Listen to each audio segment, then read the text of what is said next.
Hi, I'm gonna present my monograph project. It's called Skyscrapers Evolution and its Development in Bogota. First of all, I'm gonna start with a quote by Julia Morgan. Architecture is a visual art and the buildings speak for themselves. My researching method is the descriptive one. This is the method that I will use to develop all my work, all my monograph. It's focused on develop as a final result a new hypothesis related with my topic. Well, this method consists on recollect different data, different information that have already exist, and then formulate the new hypothesis. I'm just taking that information and making an analysis about it. I can't prove anything. I'm just taking the information that other people have already studied, and well, that's all, I think. What is a skyscraper?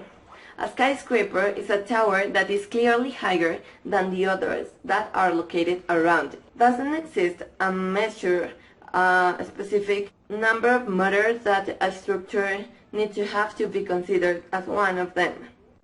By the way, the experts, the architects, the engineers talk about of 150 meters as a minimum. This is because the architecture isn't the same here and in other countries. Height of each structure is different in every single part of the world.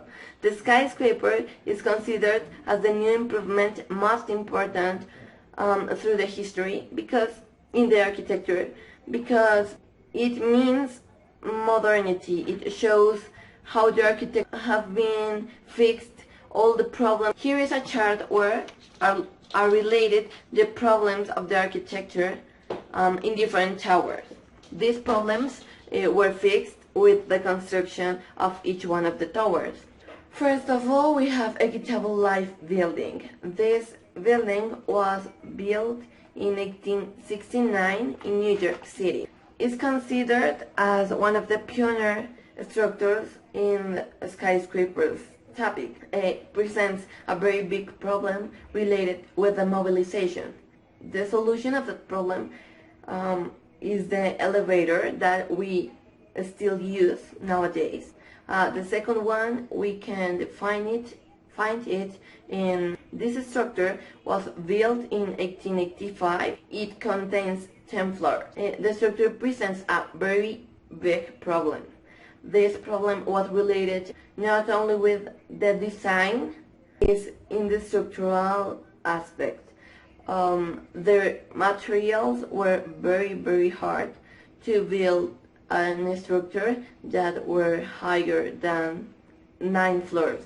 For that reason, they discovered the steel as a new material and they start to use it in columns and beams inside the structure of the tower. Then we have the United Headquarters.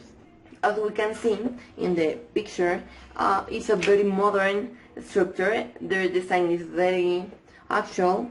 By the way, we can see that all its exterior walls are made of crystal and glass, so the sun rays enter by all the structure and inside the tower produce a lot of heat and sometimes presents a fire.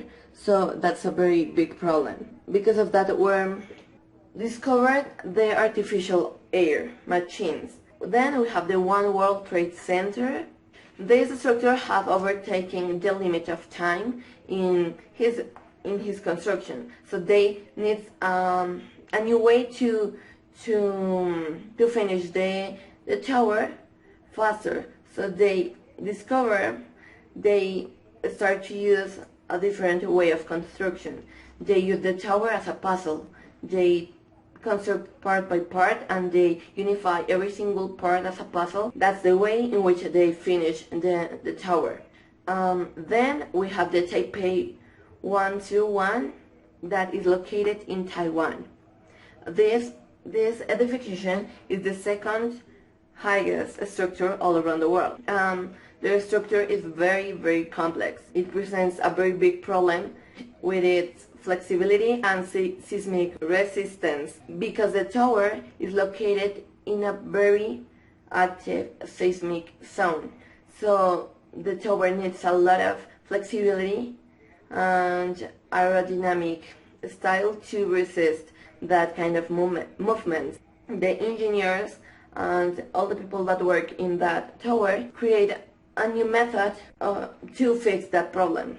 It's the method that is called the pendulum. It follows like that movement, and don't permit that occurs a disaster. Finally, we have the higher tower all around the world, actually, the Burj Khalifa. It's located in Dubai, have a very big problem, like the evacuation ways, the evacuation routes, because of his height. Well, it's so difficult to move on all the people in an emergency. What to improve is like special rooms where the people can stay, each 30 floors. Oh, well, that's all. Then we can talk about the territorial planning in Bogotá. This project is called the POT, Plan de Ordenamiento Territorial. The POT looks for a good administration of the space in Bogotá, taking into account the organization of the space inside the city. They take into account the streets, the public space, the private space, the natural reserves, the park, the skyscrapers, edification. Everything about the city is administrated by the POT. Related with my monograph specifically are two governmental rules that talk about, well, my topic. The first one is the legal running, number 76, and the other is the Decree 562. The first one regulates the construction in the hills around Bogotá. Okay, the Decree 562 is the decree that allows the construction of skyscrapers in a lot of zones of the city of Bogotá. This decree looks for unify the illegal neighborhoods in the cosmopolitan zone of Bogotá, looking for social benefits as new laboral opportunities, transport, and things like that. By the way, it have a lot of disadvantage, such as the big shadow that will cause in all the city. Another benefit is that the district will receive a lot of money. Supposedly, this money will help to the community, but well, as disadvantages, we can find, as we said, the big shadow. Maybe the public services will collapse. Bogotá is not prepared to that kind of constructions. The transport, the streets will collapse. By the way, nowadays are three principal skyscrapers projects.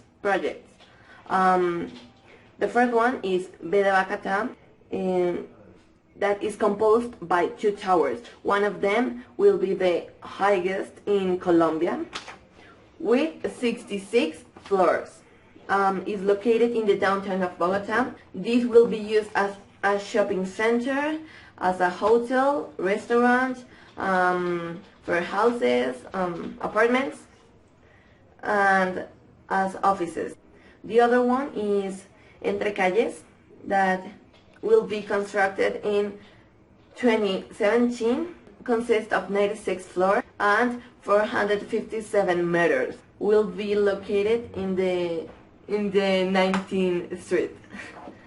Finally, we have the Torres Atrio, that will be two towers that are in construction right now, are located in the Caracas Avenue. One tower will contain 34 floors and the other will contain 67 floors. Their construction started in 2015 and will be finished in 2019. Okay. It's related with the benefits and the disadvantages that this will produce to Bogota. This will affect Bogota, will have a very big impact here because Bogota is not prepared for that change. Clearly the POTS project looks for a benefit. By the way, it's probably that this failed